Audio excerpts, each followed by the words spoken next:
এড়া রোগী অসুস্থ হলে যাতে মারা এই জায়গা। খালের দুপাশে পিলার, পাশে পড়ে আছে সেতুর ভাঙা অংশ। 2019 সালে বন্যায় প্রচণ্ড স্রোতে ভেঙে যায় জামালপুরের বকশীগঞ্জের বাঙালপাড়া খালের সেতু। এরপর 5 বছরেও পুনর্নির্মাণ করা হয়নি 30 মিটার দীর্ঘ সেতুটি। এতে উপজেলা শহরের সঙ্গে সেতুর পশ্চিম পাশের 10টি গ্রামের মানুষের সরাসরি সড়ক যোগাযোগে ছেদ পড়ে। যানবাহন চলতে না পারায় চলাচল ও সব ধরনের পরিবহনে ভোগান্তিতে পড়েছেন অন্তত 30,000 মানুষ। আবাদ মৌসুম করে ঠিক মতো হাট বাজারে নিজের পাই না, রাস্তাঘাট নাই, যাতায়াত খুব সমস্যা, বাজার ঘাট করা খুব কষ্ট। স্কুলে যাইতে অনেক সমস্যা হয়, অনেক রাস্তা ঘুরতে হয়।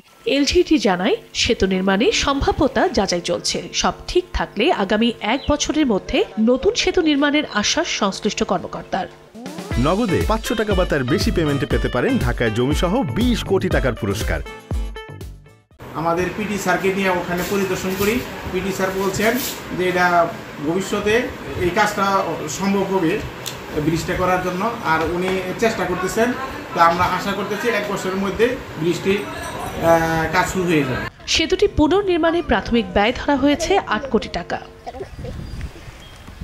সময় সংবাদ, জামালপুর।